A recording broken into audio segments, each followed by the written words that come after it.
Hi everyone, welcome back to class. Good to see you. The agenda this week, you'll begin by watching this class lecture, which is video 7, and I'll just spend a few minutes here on the agenda. The rest of the lecture is going to talk about the lesson plan in detail. So we'll get there in a minute. Bullet 2, thank you for those who have submitted your lesson plans. Thanks, I have them, I printed them out. Those that have talked to me about your lesson plan, you know who you are, and I've created this video, which will continue here, to give you some more details to help you clarify to better deal with lesson planning. The third group are those that did nothing, did no lesson plan, never contacted me.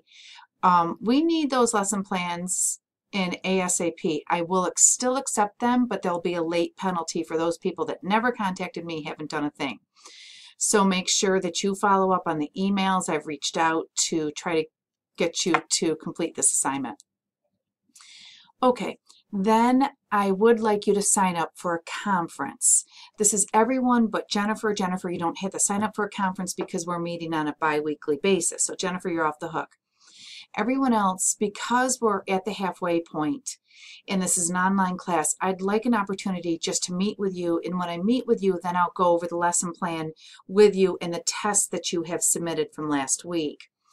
So I'm going to sign up for conferences next week, and this right here is a discussion board, so you can fill in when you'd like Monday time slots, Tuesday, Wednesday, and Thursday time slots. So please make sure that you sign up for a conference, and let's plan about, it won't be longer than an hour. I'd say 30 minutes to talk about how you're doing in the course and any concerns you might have. I want to do that face-to-face. On that note, this week, especially because my posting's late, you're not going to have an assignment for this week, except if you're one of those people that still have things to do. Everyone else, if you've done your exam and your lesson plan, you're off the hook. You just need to sign up for a conference for next week. If those times don't work next week, don't worry, just email me and we'll figure out something else. Okay, now let's move to the lesson plan. If you're confident and you've received feedback on lesson plans and you're lesson planning already, then this material, you'll already know it. It would be useful just to sit through it because I'll quickly go through points that it's important to hit on the lesson plan. I did post the example last week, so that's up there in Moodle. But I want to take a lesson plan here and just go through to make sure that you understand everything that's important. Of course, I need to make it bigger for myself. So you can follow along with your blank. Where's my time? Okay, great. So of course, your student, the lesson title, the grade level, number of students. When you wrote it, when you're going to plan it, in the course subject. EAL is English as an additional language. It's ESL, ESOL, ELL. It can be anything like that. This particular unit or theme is fruit. Period time. How long is the class? 40 minutes. I think that's explainable. Where in the unit does this lesson plan occur? This is easy. Beginning, middle, or end. Okay, this particular one's in the middle. All you have to write is in the middle. And then structures. Is this a one-on-one? Is it a small group? Is it a large group? Is it, 3 to 4 students? Is it 25 students? So write down what it is. Then, any information you know about the context, including diversity among the students. This is really important for New York State to see on your lesson plans, especially when you go to write your TPA. As much information as you have about your students, write it down. So this particular one talks about the students in the NYSELAT. You might not have this, the NYSELAT test scores, but if you know how long your student's been taking ESL, your Chinese student was adopted, whether or not here this particular student had surgery. This is what we want to see, is that you really understand where your students are coming from, their context, and you have details about them. If you don't, that's okay. For this lesson and this lesson plan, you're going to create this information. So you might say, I have 3 students from, Saudi Arabia. I don't know too much, but these are their ages. So just make up the information. Some of you emailed me and said, oh my gosh, I don't know what to do. It's okay. This is just practice. If you have an OPE, you can kind of pretend like you might know something more about the information. Resources, what are you going to use? A book, scissors, glue, crayons, pencils, pens, anything. Those are your materials. Your central focus, of course, is your theme. On this particular lesson, it's fruits. Keep your central focus simple and easy and central, but write a few things about it. Students are learning all about fruits as a fun fall theme while getting to practice speaking, reading, writing, and listening. Remember, as you write your lesson plans, try to get in the 4 skills of what students will be doing. They'll be reading, writing, speaking, and listening in English, practicing those skills. Language demand, discourse. Discourse, and on the big idea, I always say, include language demand and language function. Language demand, discourse. Discourse just means talking, communicating in written language. So maybe answering a question or speaking back and forth. We like to see discourse on lesson plans. And then language function. Which words will they be able to demonstrate they understand? They'll be able to describe fruit and identify. So you want to make sure that you've actually put down language function words that they will be able to show proficiency, describe, identify, analyze, summarize, list. So get used to including those on your lesson plan. So you can use this as a model. Okay. Then we have justification for your plans. Why is this lesson at this time? Why is it for this group of learners? In here, students are learning about apples through a variety of different activities, provide students develop English proficiency. So we want to connect learning. This important part is connect learning. And I would like to add something here. I would say this lesson connects to the previous lesson in which students talked about, this is about fruits, about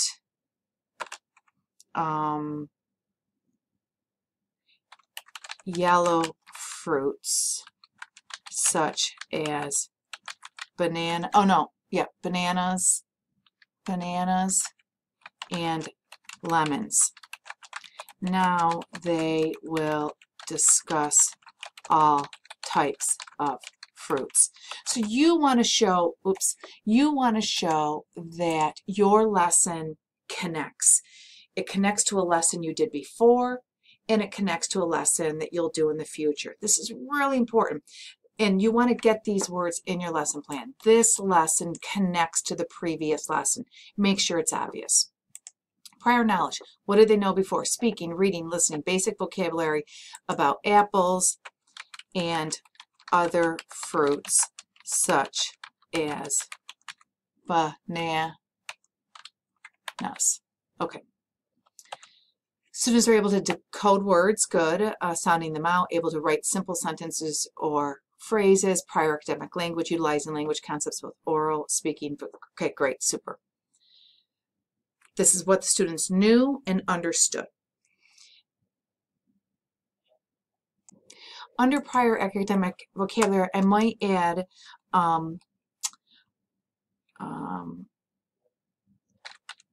understand the word list, and maybe, do I have the word describe? I'm kind of mixed up now, but we'll put the word describe. So we know that you've already taught those words, and the students are going to build on that vocabulary. Learning targets. Okay, teacher. Students will be able to sequence a life cycle of an apple using the specific vocabulary. Students will be able to engage in discourse about fruits in general. I would add that.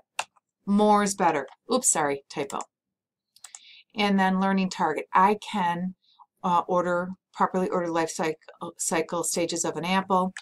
I can talk about fruits with another student. Super important, just getting in there. Content standards. Some of you emailed me about this. Content standards, let the internet do it for you. You don't have to memorize them. I'm going to go over here, and I think I showed you this before, but maybe not. Just Google New York State Standards Next Generation. Here they are, Next Generation Learning Standards New York State. When you open it up, here they are, English Language Arts. Is it going to open for me? I should have had it ready. Okay, next to English Language Arts, let's do P through 12. Here they are, P through 12. Okay. This is not the actual document. I'm sorry. This is information about it. Hold on. Let me just pause while I pull up the document. Oh, no, I better just do this with you. I had it here. English Language. Here they are. Wait. Glance at standard documents. Okay, let's do 3. Here you are. Here they are, broken up. So let's say it's grades 3 through 5. We're going to open it up. Here they are. Okay, so you can actually, key ideas. Say you want to work on key ideas here, developing these for grade 3. That's a standard. Or craft and structure, grade 4.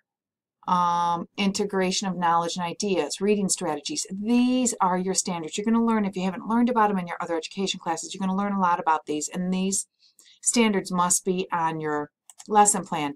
So you can just go and copy and paste, and here the student copy and pasted to standard 2, reading 2, identify main topic, 2, RF3, know and apply phonics, 3, SL1, participate, engage. This is all we mean by next generation standards.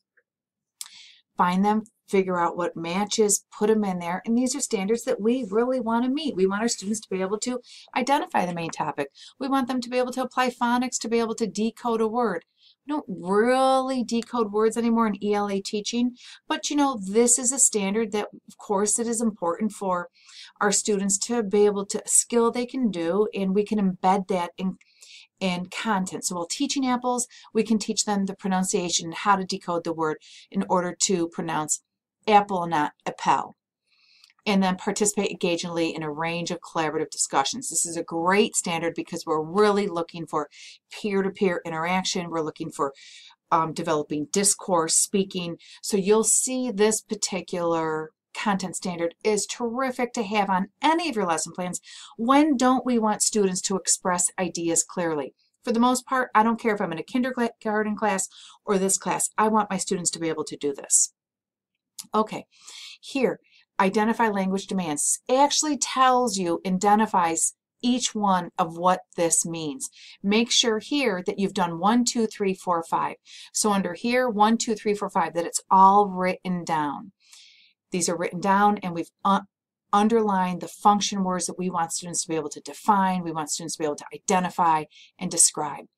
So make sure that in these that you have clarified, and you can clarify it by actually just putting a 1, 2, 3, 4 in your lesson plan. You don't have to, but it's there. I'm running really short on time. Sorry, you can see I'm rushing. My 15-minute timer is coming up. And then how will you know that that you've done your job? We have 3 types of assessment. We have the pre-assessment. We have the formative assessment. We have summative. Formative assessment, you remember this from your EDU 185 class. This is as the class is going, how do we know that students are following along, understanding? How are we forming that assessment throughout the class? Summative is at the end. What's the last thing we're going to do at the end of this particular lesson to know that they've understood it? When you get those assessments, make sure it's not just something that they're writing down. You always want this idea of discourse, talking to the students and hearing them. Students will complete the worksheet and we will review as a whole group. That's a great type of assessment. They do it and then you all talk about it. Finally, we want to make sure that we address students' cultural and linguistic background. You can do this in a number of ways, but make sure it's somewhere on this lesson plan and that you've highlighted it. I'm going to show you where it is here, but I have to pause so I don't run out of time. Okay, so here it is, and it's very simple at the beginning, and I would probably put it in other places in the lesson. At the beginning of the lesson, I think I will change this though. We will talk about favorite foods they've eaten from their own culture, country. I'd like students to have an opportunity to share this personal experience connecting the topic of fruit to their own cultural experience. Super important. We need to see this. New York State needs to show that you're showing, including their personal experience in the learning context. The end.